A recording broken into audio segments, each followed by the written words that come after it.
We have before us the opportunity to forge for ourselves and for future generations a new world order. This is Multipolarity, charting the rise of the new multipolar world order. Coming up this week. Inflation, more of it. We were supposed to wipe the narrative and turn the page in anticipation of election season in the autumn. Charting the rise of the new multipolar world order. Coming up this week. Inflation, more of it. We were supposed to wipe the narrative and turn the page in anticipation of election season in the autumn. But now that all the jiggery-pokery in the world won't part the Red Sea, what happens to all those carefully laid plans? Lloyd Austin didn't tell his boss he was ducking out of work. Work-from-home culture has made that a reality for many. Unfortunately for Lloyd, he is the Secretary of Defense, while America's gunboats bombard Yemen. So who's steering the Pentagon's ship of fools? And finally, news just in that the Solomon Islands no longer recognize Taiwan. Neither does Nicaragua. What can this mean? It means Beijing's been on another spending spree, buying up influence in minor nations. With 17 countries having their diplomatic status upgraded, we analyse the placement of the latest pieces in the global Go game. But first... the price isn't right. So the headline this week was actually out of the US on consumer prices. The inflation number came in a little hot at 3.4% in December. That's up from 3.1% in November. The overall consumer price level has actually got a bit stuck in recent months. It's kind of been coming down, and now it's kind of just jiggling just over, 3 to 3.5%. It's actually resulted in some calls by I'd say more liberal, but pretty much Biden supporting economists like Paul Krugman now want to raise the inflation target up to 3%. This isn't a huge deal, although, if it gets stuck, 1.5% above the Fed target at 2%, it's going to create some problems. And it certainly throws off the Federal Reserve promises to lower interest rates this year, which some, myself included, think is political and an attempt to make sure that Joe Biden doesn't lose the election. But all of this kind of pales in comparison to what is happening currently in the Red Sea. The initial effects of the Red Sea blockade are beginning to show up now. We've seen European imports, real-time kind of port data, fall off a cliff. It's fallen. The European imports have fallen substantially. The report on the day of recording is that the Tesla factory in Europe is going to have to shut down because they can't get access to parts. So this all feels very, very like the beginning of the lockdown-related inflation. Most people will probably remember this. It started with kind of, almost murmurings about all this stuff that was going on at sea. And obviously the disruptions that caused that are substantially different to the disruptions that are causing the problems today. But people probably remember that it began with kind of murmurings. Then we got a really nice headline story of the ship being stuck in the Suez Canal. But we also kind of gradually started to learn about kind of ships sitting off port, unable to be unloaded, and so on. We won't get exactly those same dynamics, but we are at that point now, I think, where the murmuring has started. Companies are starting to kind of say, oh, we're not going to be able to get enough stuff through the door. And so basically, a macro commentator on Twitter, Andres Steno, put out a nice chart, that just showed the US goods inflation and the Shanghai to Rotterdam freight container rates. And it showed that there's about a 5-month lag between the container rate going up and the inflation. And so container rates are obviously, they're actually skyrocketing as of today. The data's coming out and they're going up shockingly fast in a way. And so what this tells us is, I would say at a very minimum, we are 5 months out, probably. I mean, you can never say these things with definiteness, but I think very, very good probability we are now at most 5 months out from a serious uptick in inflation, which will make the current squabbling over 3.1 versus 3.4 meaningless in a sense. Now we can talk about what that means. It has a lot of implications, a lot of ramifications, but I think we can definitely say if we don't have inflation now by June, I'd be very surprised. And in fact, we're probably looking at it in April or May, I would say. The most surprising thing about this, I think, is that it isn't being reported. It isn't something until perhaps the last day, the last 24 hours. The fact that the Red Sea, i.e. the entrance and exit to and from the Suez Canal, which accounts for 12% of global maritime trade, is blocked, would have an effect on inflation. This to me seems obvious. In fact, we've just had, during the COVID pandemic and the fact that there was a great deal of disruption to global ports, we've just had a bout where exactly that sort of thing happened, where global shipping costs increased significantly and inflation followed.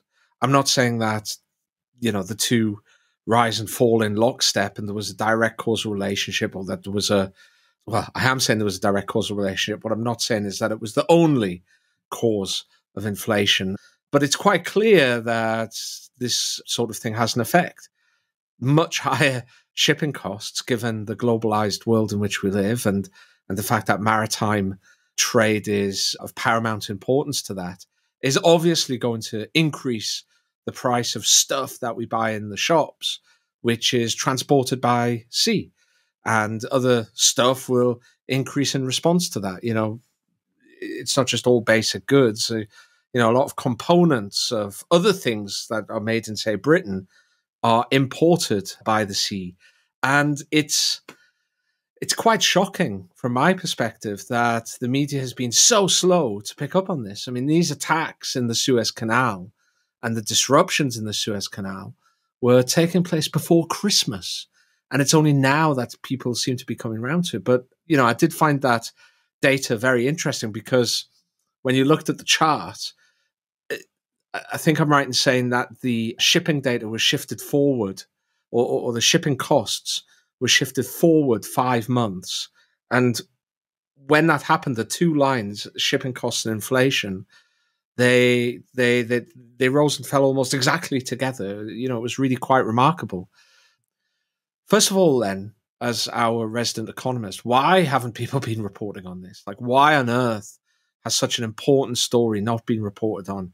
Inflation has been huge news until quite recently, when it started to come down and started to become manageable. It was the big story for monetary policy. It was the big story, and economics in general was inflation for almost all of last year. Okay. And now we have a situation which is obviously going to cause inflation if it continues for much longer. So why hasn't it been reported? And secondly, what level of inflation do you think we can expect? If you can make such predictions, when can we expect this to hit?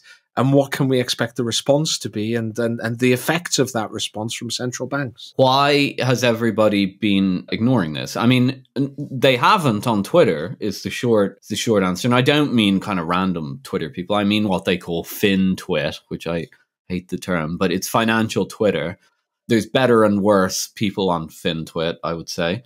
But, generally speaking, FinTwit has now become the kind of ecosystem for generating forward-looking economic, brain droppings or whatever.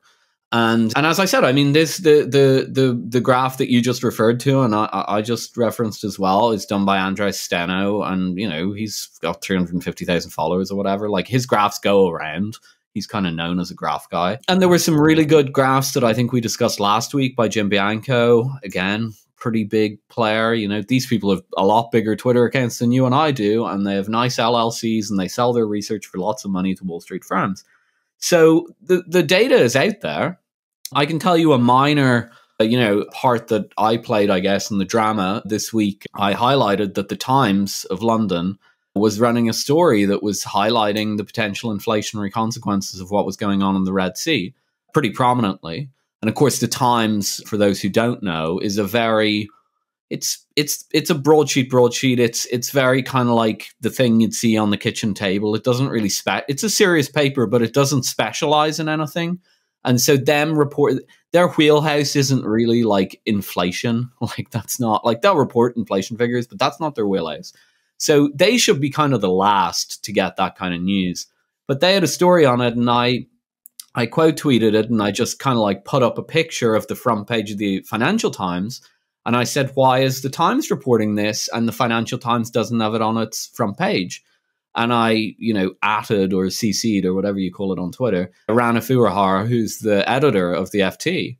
And interestingly, she actually got back and said, I actually did write about this in mid-December. I think the Red Sea situation is extremely serious. And, I said back to her, that's great, but why aren't you guys running it as a news story? It's the economic story of the year. And she didn't get back. And that's fine. I mean, look, I'm not trying to get her to start a civil war inside the Financial Times. But what that shows, and it should be obvious anyway, is that the journalists at places like the Financial Times and Bloomberg and the Wall Street Journal, they have access to this data. They are seeing the same things that we're seeing. Are we that much cleverer than them? No, not on this one. I think we can sometimes kind of like get ahead of the game on geopolitical issues and, geo-economic issues on the podcast.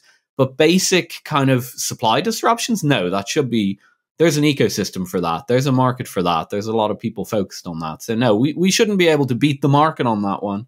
But we are. So what's going on? I mean, I don't know. I think it's some combination of the election in November and the fact that this is foreign policy related. So obviously we had the strikes, the US and UK led strikes on the Houthis on Yemen, on the Houthi controlled area in Yemen this week. And I think that the papers want to nest the disruptions, shipping disruption stories in a kind of a positive headline about strikes. Now, whether the strikes are positive or negative for inflation is a different question. But I think that's basically what they want to do. But I really think what's driving the show behind the scenes, if I were to get very Freudian and put the media on the couch, is just that they really don't want Trump to win. And they know that inflation will be a complete nail in the coffin for the Biden White House. I don't think Biden would actually, if inflation goes back up, and if we're talking about, as we said, 5 months down the line, June at the latest, it will have a bout of inflation before the election. I mean, that's it. Don't even bother running the election. We know who wins. And in fact, I don't think a Democrat could win. I think they could switch out Biden for Newsom or whatever, and it would just be, your party screwed up the economy, we don't want you. And that's already showing in the polls. So I think that's basically what's driving it. Leads to what we're going to see. Well, I think I want to be conservative. You always want to be conservative when you're making a kind of an economic forecast. At least I like to try and be conservative. The reality is this is much worse than the lockdown inflation because it's much more sustained and it's much more concentrated.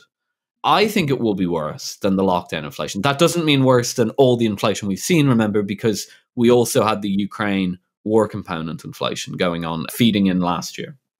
But I think if you isolate the first bout of inflation, and it kind of goes up in a straight line, but there are actually two distinct bouts of inflation contained in there, I think we're going to see something worse than the initial lockdown inflation. Do I want to put a number on it? Not really. I'm an economist. If I do that and I get it wrong, I get in trouble. And if I do it and I get it right, nobody gives me any credit. So I prefer not to do it. We are at, as I said, 3.4% in the United States, higher in Europe, most of Europe, some places not, definitely higher in the UK.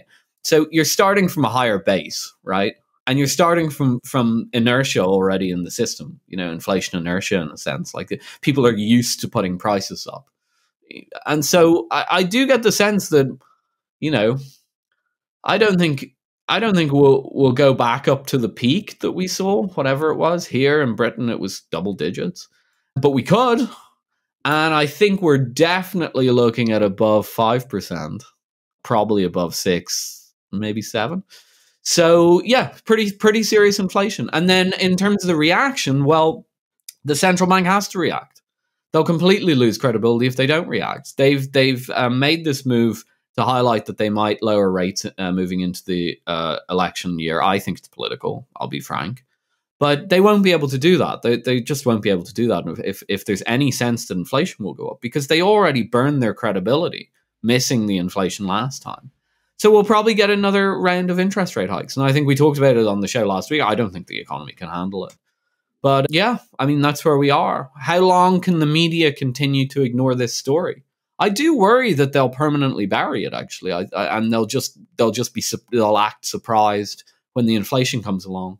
And if that is the case, it's sad, actually, because it means that the credibility of some of the best newspapers that the West, frankly, has, like the Financial Times, that have enormous soft power roles in the world. People should not underestimate the soft power that the Financial Times gives a country like Britain.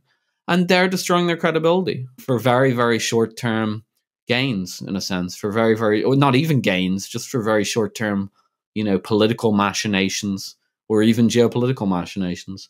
It's very unwise, but what can you do? We're seeing a lot of capital that the West has accumulated being burned to the ground in the past 18 months. And I think this is part of that story.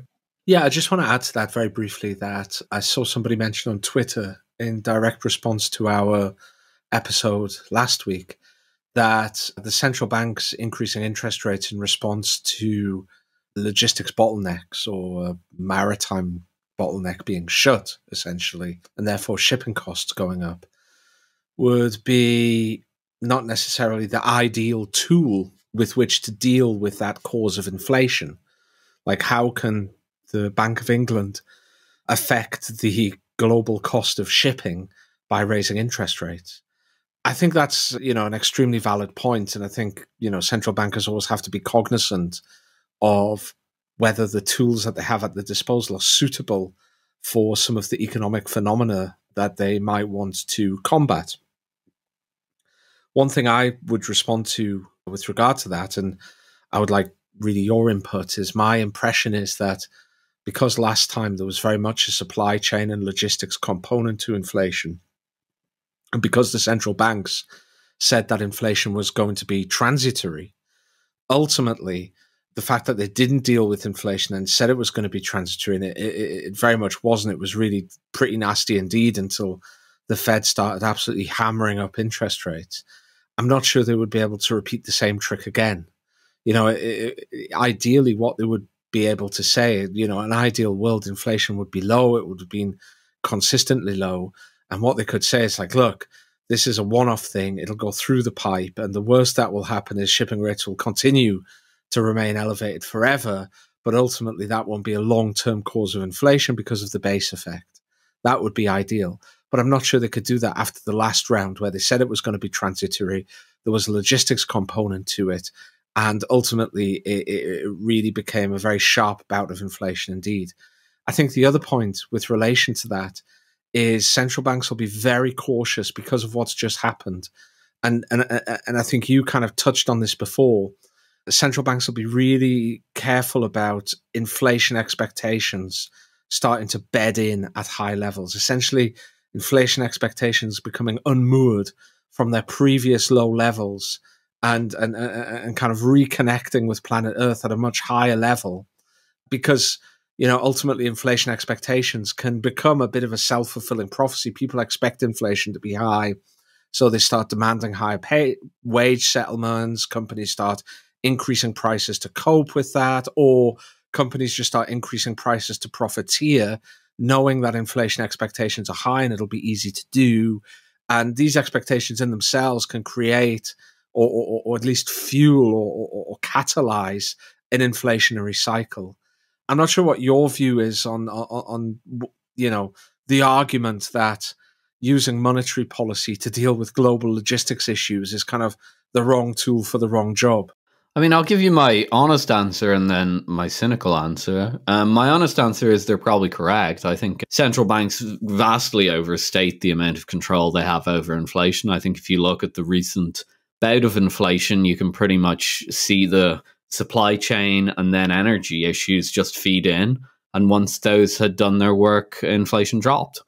But if we ever said that, then central banks, wouldn't have a job, really.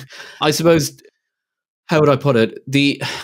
Their concern is what you said, that inflation might get caught into the system. They like that inflation expectations thing. I'm not a big fan of that framing. I prefer to just say a wage price spiral, So people see their wages erode, their real wages erode through the inflation, and then they bid up the wages.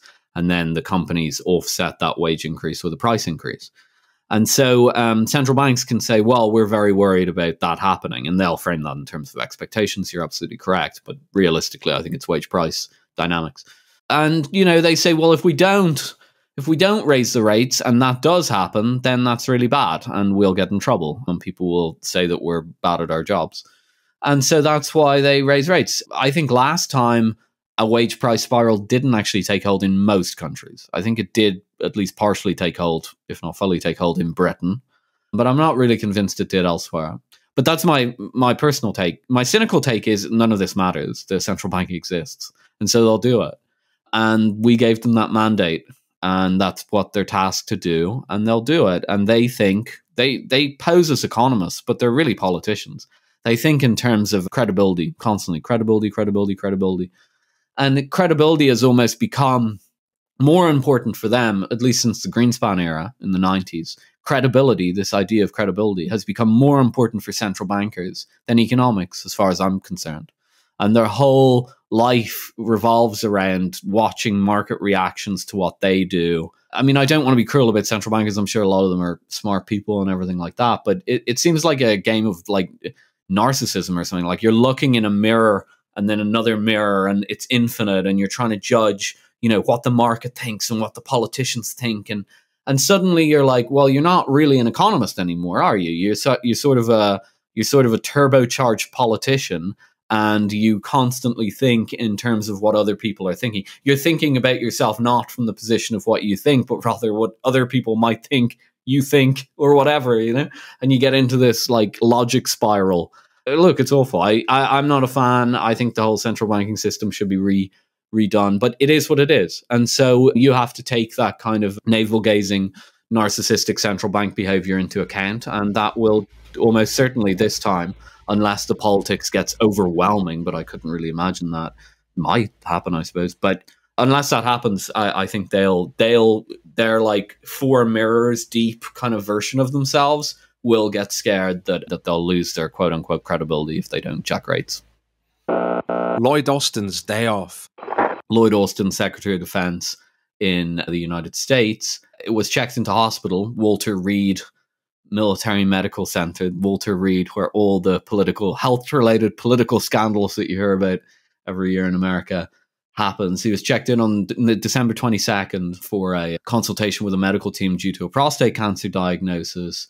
And he underwent surgery, and he suffered complications on January 1st and was taken back to hospital.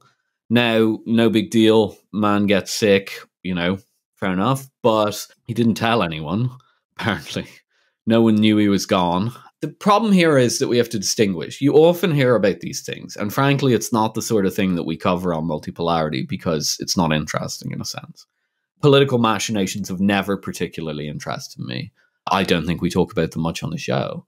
And we probably wouldn't talk about this except for one thing. There's been actually some quite sophisticated discussion about this. Our friend Malcolm Cheyune did a very interesting thread about it on Twitter, which if you can go and find it, I would very much so recommend. And he was highlighting, and he's not the only one that's highlighted this, that this wasn't a normal political scandal. This looks like something much, it indicates a much deeper dysfunction in DC.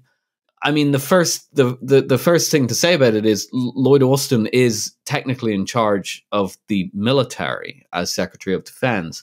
He actually needs to kind of sign off on certain things were they to happen. Now, that's fine if he's in hospital. Lloyd Austin is not an indispensable person, despite what he may think. Apparently, he does think that because he hasn't told anybody about his surgery. But no matter what he thinks, he is not an indispensable person. Another person can fill his role, whoever his number 2 is. But they need to fill that role formally. The way that these appointments work are kind of like pieces on a chessboard. It matters kind of where you are on the chessboard. That determines how you can move. And if you have an absence of a key figure at a crisis point, decisions may not be able to get made properly. And at that point, so at the point where, for example, the boss isn't there, as was the case here. And remember, this is taking place while the Red Sea catastrophe has started to unfold. And although the newspapers may not have been reporting it well, the Pentagon knew all about it, of course, because they were watching it in real time. So what this does, if you have these absences and these dysfunctions and these, because what it ultimately signals is a lack of communication among the leadership structure. You know, you have the president, then you have his cabinet, and then below that, you have kind of the bureaucracy that's supposed to do the bidding. Malcolm kind of analogizes the brain and the muscles. And the muscles is the bureaucracy, and the brain is, you know, at the very top is the president nominally, and then you have the cabinet staff. And of course, part of the brain actually under the cabinet staff is like, you know, NSC, a couple other kind of councils and so on. But if you have, what this highlights is that there's enormous communicative dysfunction within the brain. The US brain is not currently working properly. And so what will happen in situations like that is that the body kind of takes on a life of its own. And so, and I'm not saying that will just happen because Lloyd Austin is absent. Now he's back, obviously, and that probably won't happen again. But the point is, if he was able to pull off that absence, it probably means that the body is moving on its own anyway. And what that ultimately means is that very, very serious decision-making has probably devolved now to the bureaucracy in a way that probably is very, very unusual. And that's a big problem, because what happens there is that the decision-making is ultimately handed to a lower-down person. Now, that lower-down person may be much smarter than the higher-up person, especially on that specific issue, because it's their speciality. But they will make decisions about that issue. So say, like, something kicks off in the Red Sea. Well, there's probably a Middle Eastern desk at the Pentagon. It's probably more specific than that. They probably have the little regional desk for the Red Sea. Fine, whatever it is, that the decision-making that is made at that desk may be very good decision-making for that region, but it's not stitched into a broader strategy that should be taking place at the brain level, if you see what I mean. And so the concern is that that actually might be how the government is starting to operate. And I think that there is, this hasn't come out of nowhere. There's been a lot of actions that have been very questionable in the last 2 years, not just in foreign policy, in many aspects of the US government. And it does sort of feel like this moment is revealing what actually a lot of people have feared for some time. And just very quickly, I think the way the public has summarized this to themselves is that Joe Biden's a doddering old codger. And Joe Biden is a doddering old codger. But you can have a doddering old codger as long as the rest of the apparatus works, and as long as then the president just becomes a kind of a symbolic figure for which all the kind of, you know, stuff is channeled up, and they just kind of, you know, lift his hand and get him to pretend to sign something. That's fine. You can work with that. But that's how the public's summarizing it to itself. But what might be being revealed here is that this might not be about whether Joe Biden has dementia or not. That is a secondary issue. The dysfunction that we're seeing out of the Biden administration may be far, far deeper. From the perspective of somebody who tries to pay as little attention as humanly possible to domestic American politics, it seemed obvious for a while that Joe Biden, while in particularly good health for a man in his 80s, that seems not good enough really to be the sort of president that we've seen in the past, which is somebody who, for good or bad, some have been good, some have been bad, have been in control. Now, it's possible to imagine a situation in which a particular president has a certain managerial style in which they prefer to delegate a huge amount of the decision-making and the actions to subordinates who, in turn delegate because they've got, a large amount of things on their plate. And through that, you get quite a distributed, horizontal, I suppose the word would be, management structure. However, it seems at the moment that there's a great deal of infighting within the US political system. And whatever one thinks about the machinations of that political infighting, whatever one thinks about which group is in the ascendancy, which group is on the way down, which group has control over that, who's winning this argument, because it, really seems that that's what's happening. What everyone thinks about that, the bottom line is this, and it really is quite a serious bottom line indeed. The bottom line is this: the man who is in charge of the Pentagon and reports directly to the President of the United States, the Commander-in-Chief, told nobody that, or the President himself was not informed for days that this man was completely incapacitated at a time when the US is heavily involved in a military conflict with a nuclear power on Europe's eastern approaches, and is also facing a particularly dangerous and escalatory situation in the Middle East. And at that particular time, it seems that the chain of command, the lines of communication within the government have just broken down completely.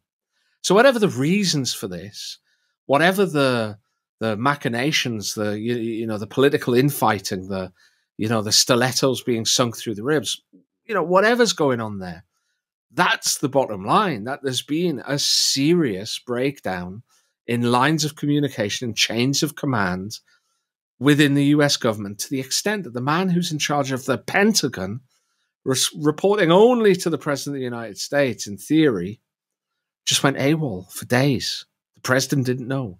Who knows what the Pentagon knew? I don't know.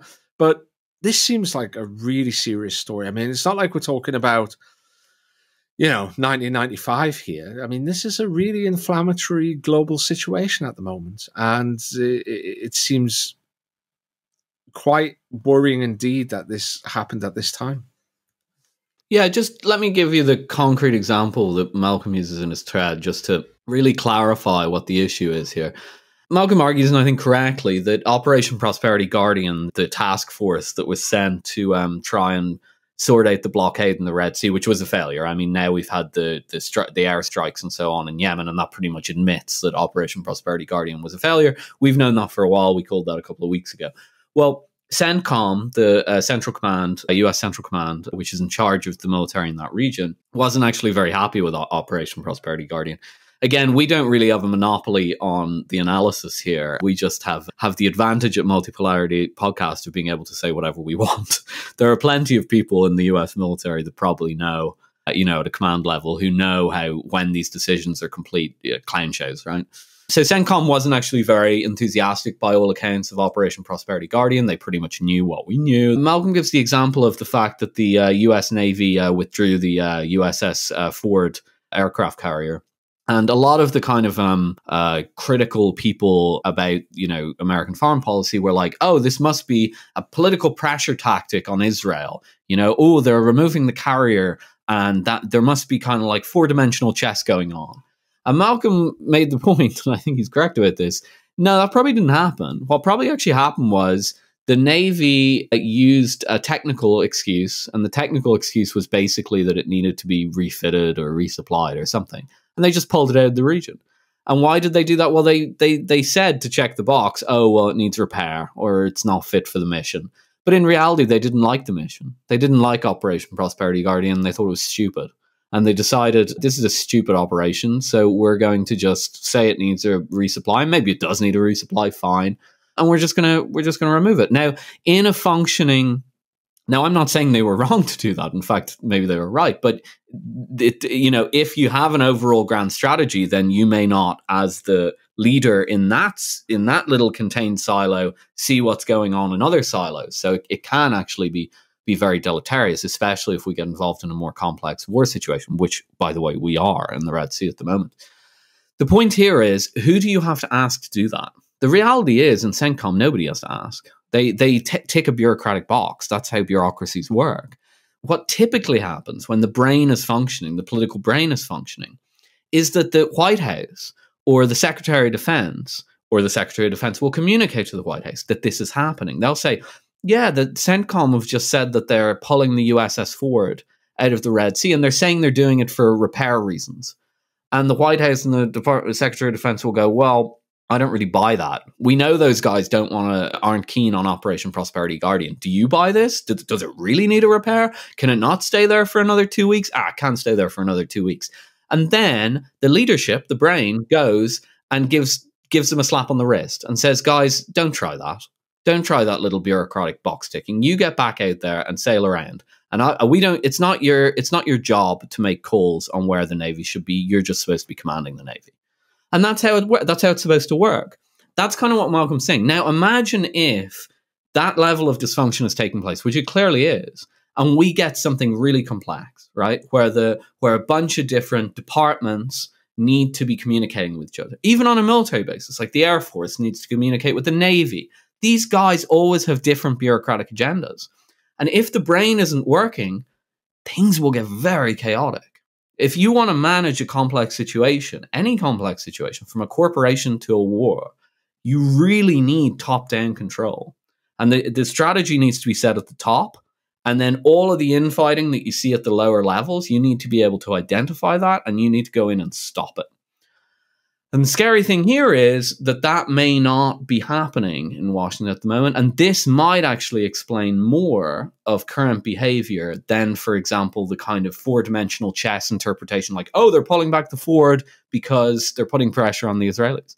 So I think that's really interesting in general. If you're watching, I'm not saying this is always the case, exclusively the case. Maybe the four-dimensional chess stuff is taking place sometimes. But when you're watching things develop in the coming year, and it's going to be a very chaotic year, don't discount the fact that there may just be extreme dysfunction behind the scenes, because it's increasingly feeling like that. The Magnificent 17.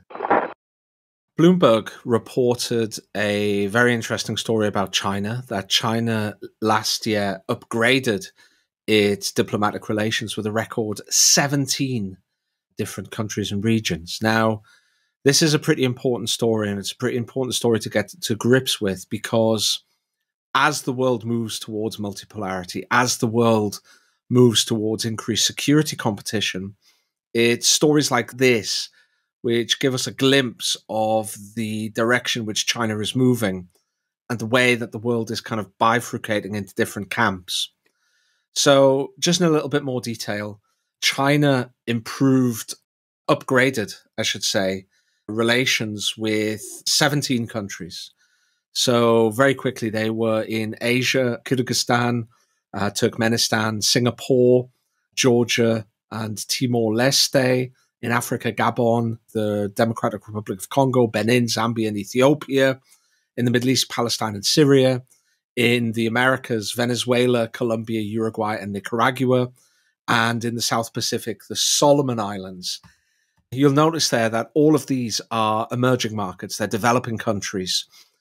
If we look at some of the trade data, we had a podcast on this last year where you went into some of the Chinese trade data and how China has switched from being an export-oriented economy toward the developed world, i.e. Europe and Americas and places like Japan, South Korea, and Australia. It's moving now increasingly toward being an export-oriented economy toward the developing world. Places like Africa, places like emerging Asia, places like South America. And we're seeing exactly this in the diplomatic efforts they're making. So if you look at places like Kyrgyzstan and Turkmenistan, they sit on important real estate in Central Asia for logistics and the so-called New Silk Road and the Belt and Road Initiative. Singapore, of course, is a crucial financial hub, and it also sits on it also controls the Strait of Malacca, which, like Suez, is a crucial maritime choke point. In Africa, countries like the Democratic Republic of Congo and Zambia are really important in terms of raw materials for 21st century industries like cobalt and lithium. Then, of course, in the Middle East, we've covered extensively China's efforts. Now, China is indeed the biggest importer of oil from the Middle East. We've covered extensively China's efforts to build a peace and be the broker of security and peace within the Middle East. And of course, they're improving relations with Syria there.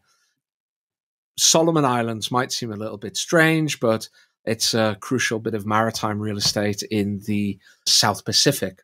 So, I think this is a really fascinating story. It's not something that, is going to explode the world. It's not like a big shock or anything. But what it is, it's another little piece of a jigsaw that we've already got a good idea about what the picture is going to look like at the end of it. And we've just slipped another piece of that jigsaw in. And we're seeing how China really is focusing on building alliances, building diplomatic relations, economic relations, and trade relations with developing countries around the world, either as export markets, either as logistical real estate, or as places to secure the raw materials and food that they need to fuel their economy. Yeah, a few other things that stood out in the story. The Solomon Islands and Nicaragua actually changed their diplomatic relations from Taiwan to Beijing. I mean, they were basically kind of allied with Taiwan, allied insofar as they recognized Taiwan as a country, and they switched to Beijing. So that's kind of a big deal. Two countries not recognizing Taiwan anymore. And of course, very few countries do recognize Taiwan. And as you just pointed out, Solomon Islands, although it sounds obscure, is in the South Pacific. So their recognition of Taiwan carries a little bit more weight with it. Sorry to interrupt, but Nicaragua also is proximate to the Panama Canal, of course. So that's another little bit of important real estate. And it was one of the few countries in South America who weren't closely allied with China in terms of recognition of Taiwan. The second thing I'd point out from the article, just because I think it's interesting and I think our listeners might find it interesting, Beijing has different labels for different bilateral relationships. And they're very Chinese labels. So, for example, for Pakistan, Belarus, and Venezuela, it uses all-weather strategic partnership. And so that's like an ironclad kind of partnership. Basically, Venezuela, Belarus are solid. Like unless there's a change of government there, they're going to be with China till the bitter end. The US is described as a quote unquote new type major power relation, which is kind of amusing. More polite, actually. I'd say more polite than we in the West describe China. I do like Chinese manners sometimes. Ties with Singapore were formally upgraded to an all-round high quality and forward-looking partnership. It's very optimistic. I quite like that. The last thing that stands out from it is the article actually notes that despite this flurry of diplomatic activity, Xi Jinping has been at home in his slippers. He hasn't been doing much traveling.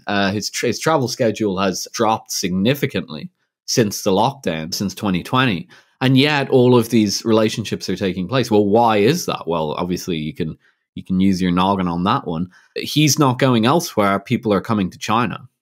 Now, that may seem like a pretty minor point, but I'm not sure if it is. It's attractive when a leader of a powerful country goes out to less powerful countries. US presidents turning up now in Europe isn't really the event that it used to be, I would say. But in Ireland, for example, the visitation of John F. Kennedy in the 1960s was an enormous event for the country. And the United States, when the president would go abroad, used to have enormous cachet. China probably has something similar with Xi Jinping. But that's one method of soft power. What I would say is a much more established is probably the word, method of soft power is saying, come to my court. Because when you say come to my court, you're really saying, come here and let's make deals. And so the world goes to China to make deals. And of course, the country that's done that up until now has been the United States. Not in the same way as China's doing it currently. I would say China's playing the game a little bit better than the Americans have since 1991. The Americans used to be very good at this game in the post-war era. But it's quite similar. Washington, D.C. is a kind of if listeners want to go back and listen to our episode with Carlos Roa, Washington, D.C. is effectively an imperial capital in the sense that it's where people from all over the world come together to carve up the world, to carve up the global deals and so on. Now, it's gotten to the point in America where it's become, frankly, corrupting and dysfunctional.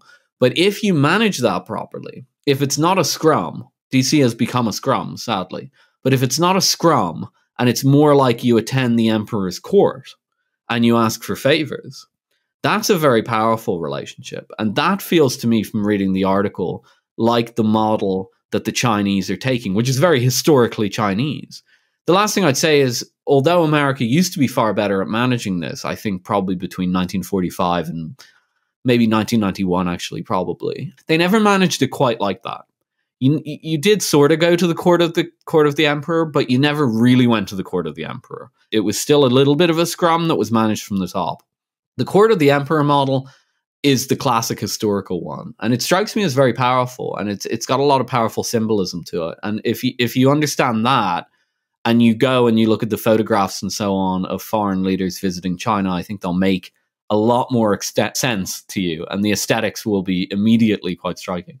Yeah, I just want to very briefly add to that, Philip, that Xi last year hosted 70 leaders from the global south in top-level diplomatic relations. So excluding all of the visits that he dealt with from the Western world and the developed world, if you like, he had 70 top-level diplomatic discussions or top-level diplomatic visits to Beijing to engage in negotiations, diplomacy, whatever, last year. That is a really incredible pace that the Chinese are setting.